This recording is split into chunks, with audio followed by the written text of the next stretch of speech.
all of them to make sure every voice is heard. However, the candidate has not been given advance access to any of the questions. And with that, let's introduce the Democratic congressional candidate, Dr. Amish Shah. Welcome. Thanks very much for being here. Thank you so much for having me. You have 2 minutes for an opening statement. Thank you so much. Hi, everybody. My name is Dr. Amish Shah. I am an emergency physician. I currently work at the Mayo Clinic and several other hospitals here in the state of Arizona. And I'm very proud that I get to do a job that I love. I get to save lives for a living, and we're there for people 24/7, 365. And we take care of anything that comes our way. And that career that I'm so proud of, it has only been possible because of the opportunities that I was given. There were people in my life, such as teachers and guidance counselors and medical school faculty, who saw something in me and said, you know, we're going to give you the opportunity to make your dreams come true if you work hard. And, you know, that's why I'm standing in front of you here today. And I wanted to make sure. People ask all the time, why are you running for office? Why did you want to get into politics? Because you're a doctor working with a practice and everything. And I said, it's because I wanted to make sure these values that we care about, uplifting other people and having their dreams come true, this is what America's all about. We want to make sure to transmit that to the next generation and keep this a place where dreams come true, like-minded. So that's why I ran for public service, purely for public service sake. So I ran for the first time in 2017 for the 18 cycle for the Arizona House of Representatives. I ran 3 times, I won 3 times, and I did this in a different way. I did this by knocking on people's doors. I've personally knocked on 22,000 doors to get to know the people of my district, to listen to them, to understand what they want, and then translate that into actual, real legislation that makes a tangible difference in their lives. So I figured if door knocking works to win elections, when I got into the Arizona House of Representatives, I went door knocking there. House, Senate, Democrat, Republican. I spoke to all of them. And because of that, I built real relationships. I was like the most bipartisan one down there. And you can ask any Republican politician down at the State House. Amish, they will say, Amish treated us with kindness and respect. And that's why I got more bills signed into law than any Democrat in over a decade in this state. And so I hope we get to some of the issues that we're going to talk about here. And I just have one last little thing to add, and that is the elephant that is not in the room. So obviously you can see I'm the only candidate up on the stage here today. I think it's really important that the American people get to see who I'm about and you know, my point of view, but they deserve also all of the input. And it's disappointing that my opponent chose not to be here with us today, because I think it's important that if you want the job, you got to show up for the interview. Okay, Dr. Shah, thanks. So before we get to an issue question, then I'll ask you that question. You mentioned the elephant. David Schweikert, we're right there. What's the most important thing you could say to him? What I would say to David Schweikert is that for me, it's that we have some differences and contrasts in our positions. And, you know, of course, he's not here, but I would say to him, okay, here's my position and here's how I feel that it really represents the people of our district. One clear point of contrast: women's reproductive rights. It comes up a lot, right, in our district. And what I've heard again and again is the government shouldn't really be in this area. So I'm pro-choice and proud of that. I have personally taken care of hundreds of women myself in the emergency department and elsewhere, and have seen what happens when pregnant women get into trouble and get into complications. And that puts me in a position where, given the laws that we have, you know, that are being passed restricting these rights, what you're seeing is a person like me having to choose between fulfilling my oath to the patient that I took, the solemn oath to take care of each patient and give them their options, and going to jail. And that, to me, is why we don't make laws like this. So there's a clear difference there in what we believe in. And I'm sure on other topics we might have some points of agreement. But the other big one that I'll talk about is that he has said, I mean, I don't know his voting record like the back of my hand, but what I will tell you is that I am here to protect Medicare and Social Security, and what I've heard from what I know about my opponent is that those are on the chopping block there. Okay. And so we have some real points of disagreement, and I will defend my points of view to the voters out here so they can hear what I have to say. Well, let's follow up on the abortion reproductive rights question. If you were to win this seat and you were in Congress and your caucus came to you and said, we want to codify the right to an abortion in the Constitution, do you think that is a good idea? Do you think it's going too far? What are your thoughts? It would be difficult to do in the Constitution, but what I would say is yes, as far as a law that Congress would pass, yeah, I think we should codify what we had before, which was Roe v. Wade, and it gave people that, nationally speaking, across the country, that choice. And as I'm sure you've seen, people have suffered some untoward consequences. We've been seeing stories across the country of women ending up in sepsis. Those things wouldn't happen if that were the case. So down at the state legislature, my voting record was clear on this. I earned the Women's Health Champion Legislator of the Year award for protecting women's reproductive rights in 2022. So let me ask you about Prop 139 in Arizona. Arizona's for abortion access. Without giving us, I know it's a secret ballot, but how are you going to vote on that? Well, it's no secret that I did carry that myself. And so while I was on the campaign trail during this election cycle, I was out there and I was collecting signatures for it. And so I am in support of it. I think that once again, in the Arizona Constitution, that makes sure to codify that right for the women of our state. Okay. You talked about your career as a medical doctor, so I want to ask you a couple of questions about that. Mm-hmm. What do you think of the current system of how Arizonans get their health care taken care of, whether it's the issues with insurance or the issues of provider availability? Give us your general thoughts on that. Yeah, that's a really great question. Well, I have 2 minutes, and I'll just tell you I could talk somebody's ear off about this because it's been my lived experience for 20 years, right? Medicine is frustrating for physicians, for nurses, all of us healthcare workers who work in the system, but also really the patients. It's expensive. We spend twice as much as the next most expensive country on earth. We leave some people out in the cold, and we have outcomes that are not as good as some of the countries that are out there.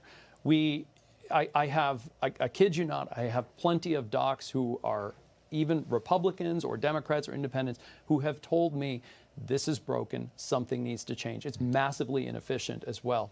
So big goals, cover everybody, lower the costs for everyone, and stop making it such a patchwork system. And so try to make sure that we meet the needs where they are. The other big issue, of course, that I hear from our seniors, pharmaceutical costs, right? We pay higher costs than any other nation in the world, and our consumers are feeling that effect. So I'm proud that over the last year, what we have seen is the current administration did put in that $35 cap on insulin. I mean, that's something they really did at the federal level to bring down prices for households, for seniors in particular.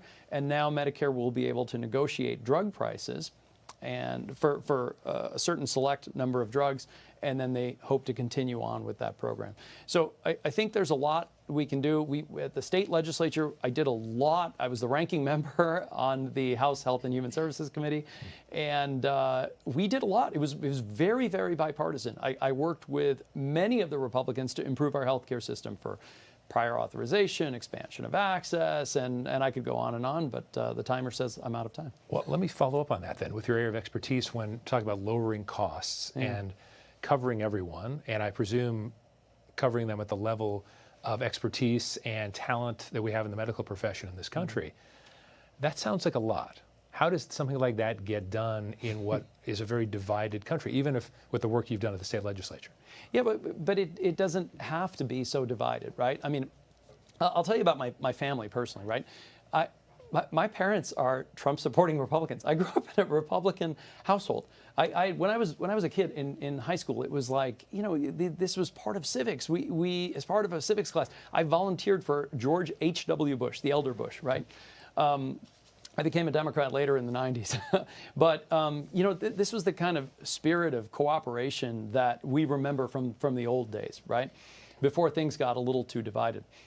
So, I mean, for me and my family, look, we've had, my sister and her husband are hardcore Democrats, and we've had a couple of rough Thanksgivings. I think you know what that might be like, but at the end of the day, we still love each other, and there is a moral in that for, I think, everybody, is that we don't have to do this. And I got to tell you, I'm going out there and I'm knocking on doors of everybody, and people are just, what I love about this is that people are willing to have those conversations with you and say, hey, I want to see where we agree and disagree, because people really care about this country. That's what's so magical about going out there to the doors and talking to the voters. So basically, to answer your question, what I'm saying is that I was surprised when I went down to the Arizona House how many of our Republican members, after they got to know me and we developed some trust, were willing to work with me on all kinds of issues. And we really did move a lot of this stuff forward. Well, it's funny when you say this, because I think if we think about the outgoing U.S. Senator for Arizona who's not running for re-election, she worked in a bipartisan fashion, and yet people of her own party, your party, many of them became very frustrated with some of her actions. And so go with me on this a little bit, in the sense that people say they want bipartisanship, and then when someone actually carries it out, now that's the perfect example, but so you will be having to overcome some obstacles there.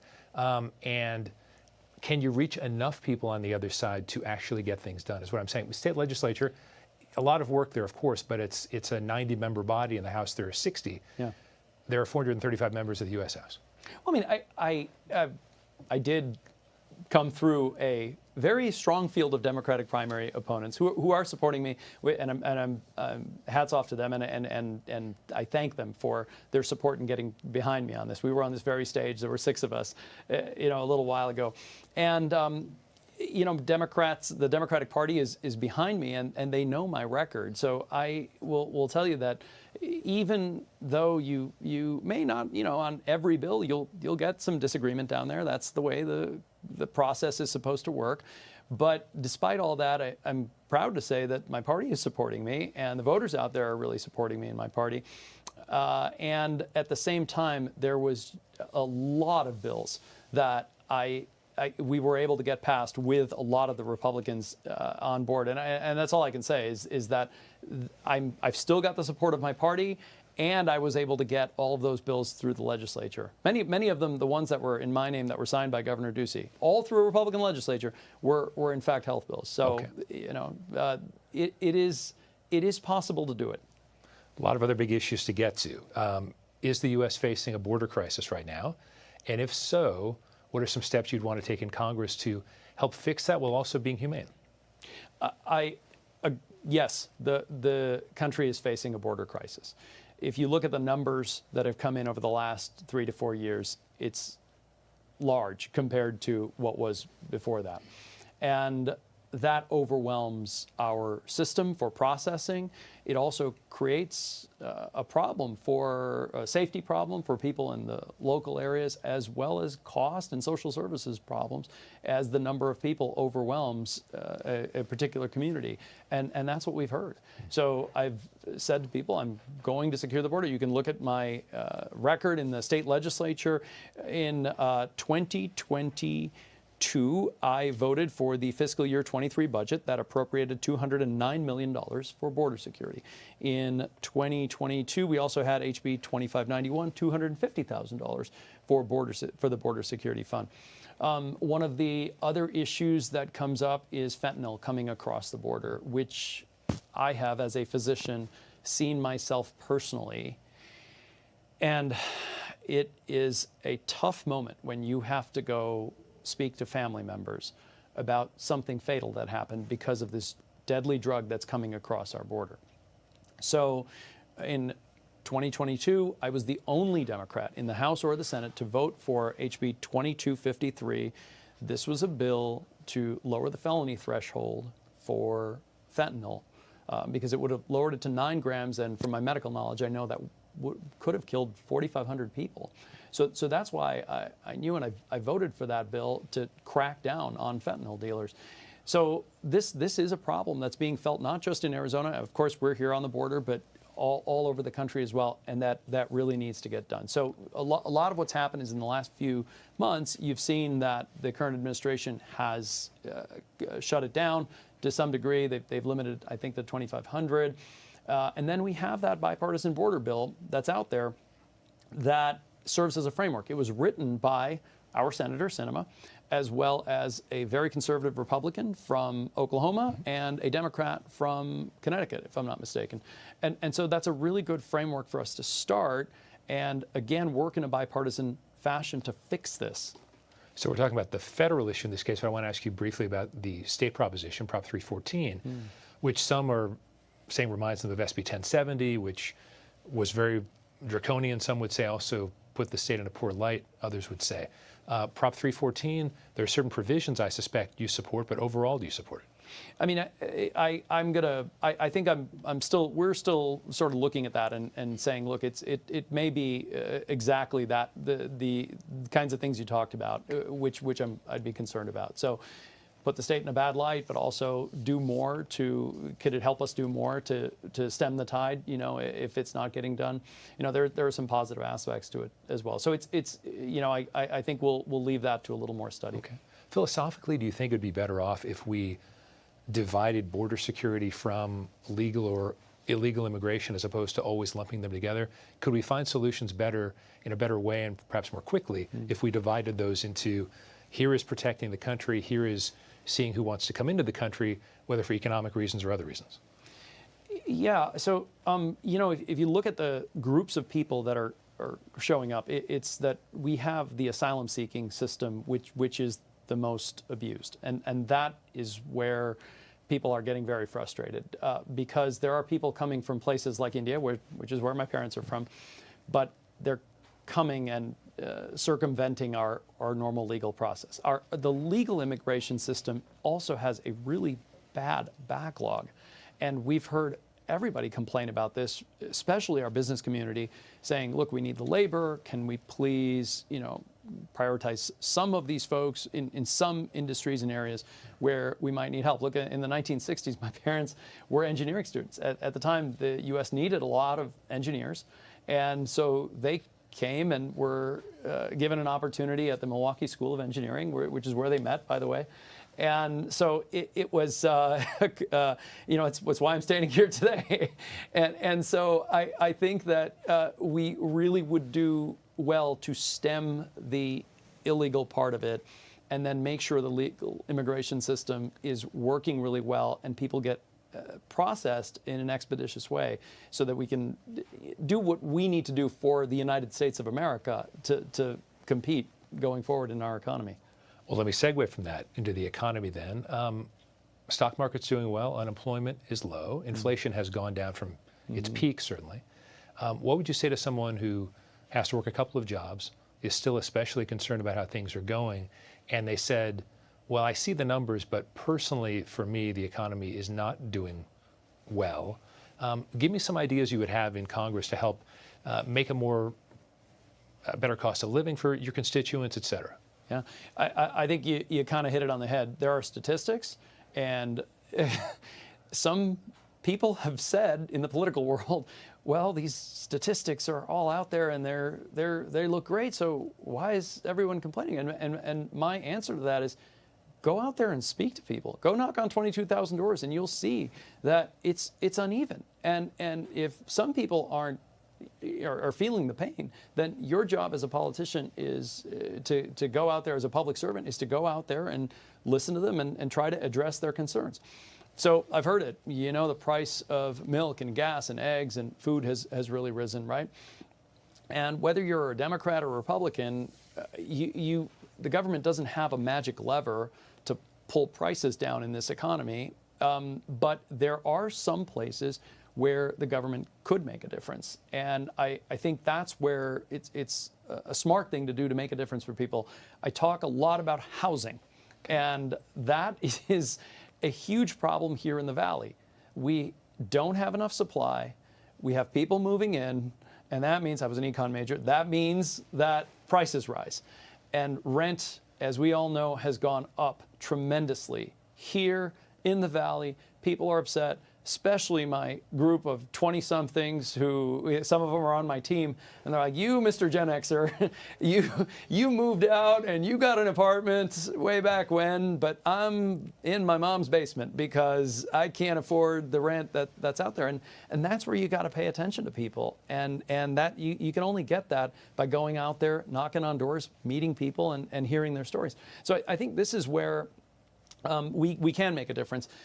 Cutting regulation to try to get builders and developers to put more stuff into the ground, shovels into the ground, more buildings coming up quicker, and also increase the supply. So there's other policy options in there as well.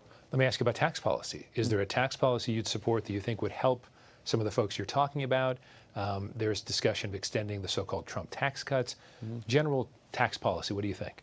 I mean, I'm not in favor of extending the Trump tax cuts because a lot of the folks that were helped by those were wealthy, on the very wealthy end. And the folks who are less wealthy did not benefit nearly as much as people on the upper end of the scale. They may have received some benefit from it. And again, same thing, it was very uneven. So, we had provisions in there like the state and local tax exemption. So that is where I have a real problem. I don't want any tax burden on the middle class, certainly, but I think that there are some things we can do at the upper end, people making more than 500 or $1 million bucks a year, where we could really help fund some of the priorities that we have. I don't want to give you whiplash, but we only have a few minutes left, so I'm going to try to get through some major topics fairly quickly. We've all seen back-to-back summers, record high temperatures here in the valley. It's affecting other parts of the country as well. So whether it's human-caused or cyclical, the climate has changed, and that's going to affect the desert Southwest in a really impactful way, as it already has past couple of summers. What are your thoughts on changes to the environment, ways to improve it, ways to keep people from being affected dramatically by this? We live in a desert. We love it here. I love it here. And we are looking at temperatures rising. As you know, it's now first week of October, and yesterday I checked, it was 106. And it's going to get harder and harder on us. One of the big ways in which, besides just the ambient temperature and the heat and the summers getting longer, which are already tough for a lot of us, is that water, it becomes a huge problem. Our economy here depends on us having more water in order to get more residential development, even the fab plants, Intel, TSMC, the CHIPS Act, brought in here. They brought in jobs. They are creating prosperity for us, which is really great. But if we don't watch the water supply, then we've got a problem. And why is that dwindling? Because the planet is heating, and the snowpack in the Rockies is not what it used to be. Glaciers melting, less acre feet running down the Colorado River, Lake Mead and Lake Powell at historic lows. And now that means less for all of us here because we get our water through CAP, the Central Arizona Project. So it's going to become a bigger and bigger problem for us. Now, my first vote in the legislature was the Drought Contingency Plan. And we did this in a bipartisan way to push more water in there. It was about, it's been about 5 to 6 years since then. God, we thought it would stave it off for a lot longer, but it didn't. And we're already back in a state of worry again. And so we have to think about our water future, and we have to fight for Arizona in this way. I need you to be very brief on this one.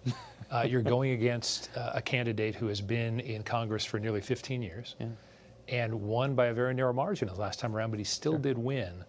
If you can do this in a minute for me, what's your path to victory? Well, my path to victory is number one, to show up here and to speak to the people at home and tell them, here's who I am, ask me questions, get to know me and understand who I am, why I entered into public service, and to show up to do the job.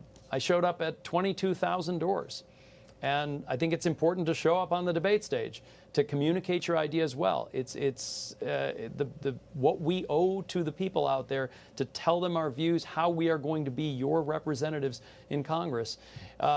You know, a lot of it also comes down to, yes, of course, there's you know, running campaigns is more about logistics, execution, all those things you do right. My team is amazing, and we get out there and we make direct voter contact. We want to shake their hands. We want to get into discussions with them and understand them, to represent them. That's always been my path to victory. Just a few seconds, very quickly on this one. Logistics, you mentioned it. Are you getting national support, and is it helping you at this point?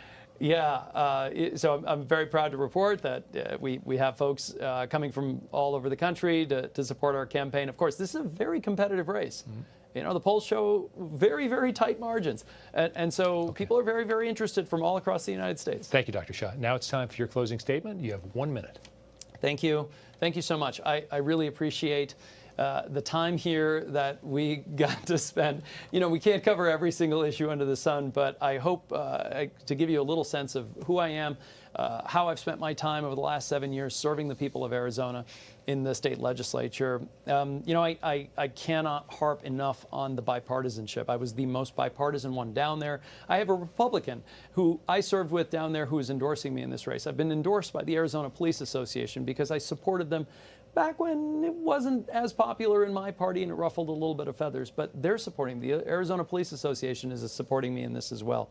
So I think it's important, like I went to 22,000 doors to show up and to listen and to heal the divide that we've had in this country.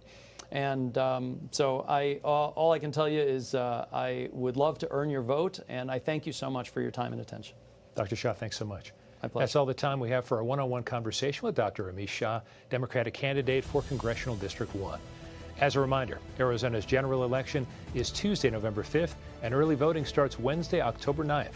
Head to azmedia.org to see a list of upcoming debates and where you can find them on TV, radio, and digital platforms provided by our local media partners. For the full debate schedule and to submit questions for future debates, head to azcleanelections.gov. And on behalf of our partners at Clean Elections, the Arizona Media Association, Reister, and Bitfire Studios, thanks so much for joining us.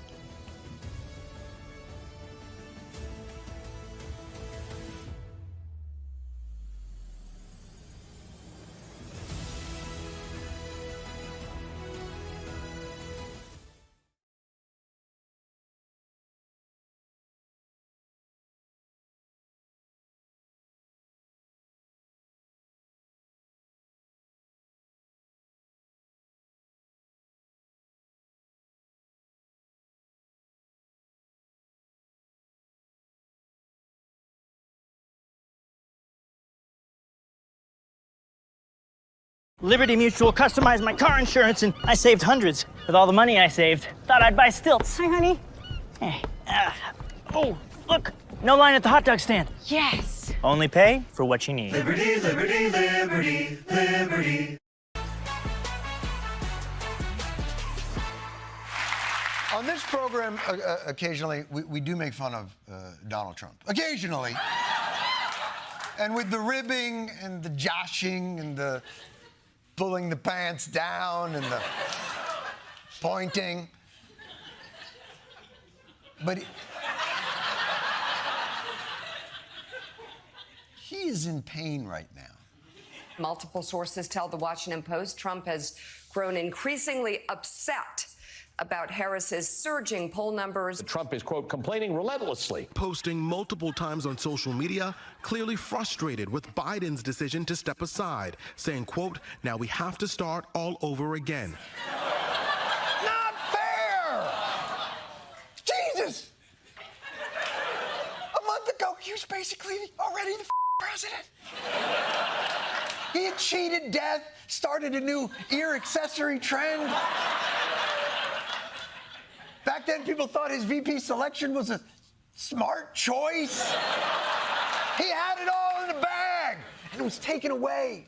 He was perfect on the beam. He nailed the dismount. He was walking to the podium to get his medal, and Romania files an inquiry at the last minute, right at the last minute. And they're just stealing it from him. And by the way, Romania, file all you want. You're not getting that medal back. I got the end of that. Oh, I'm sorry. Oh, we have an inquiry. Yeah, good luck. But now, instead of enjoying the fruit of 6 years of Biden attacks, Trump's got to start all over again. And the audience has to literally sit through him getting up to speed. There are numerous ways of saying her name. You can say Kamala, you can say Kamala. Kamala. Kamala. Hey, Kamala. Trump misspelled Harris's first name as Kamala.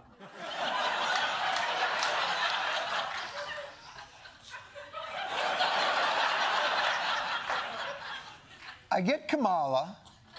I get Kamala. Kamala? Judges, are we taking Kamala? Oh. Hope the Romanians don't have a problem with that. But you know what? I guess what Trump calls her isn't as important as figuring out what she is. I don't know, is she Indian or is she black? She was Indian all the way, and then all of a sudden she made a turn, and she became a black person. Just to be clear.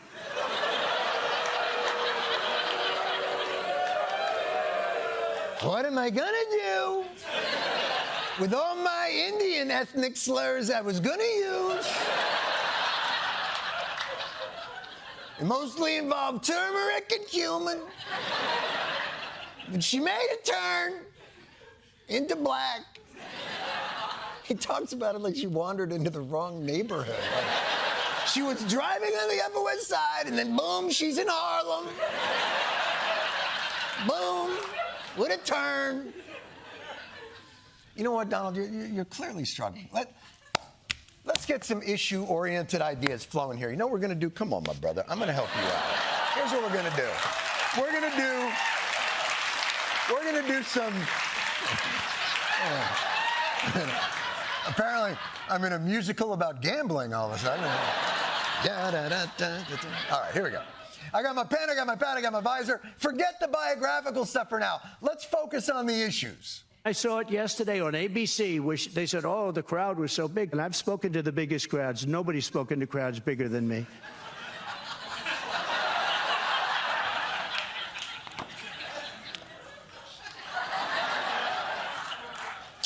Okay. That's one of those mom and pop issues for the single issue crowd size voter. I'd move on, but you've got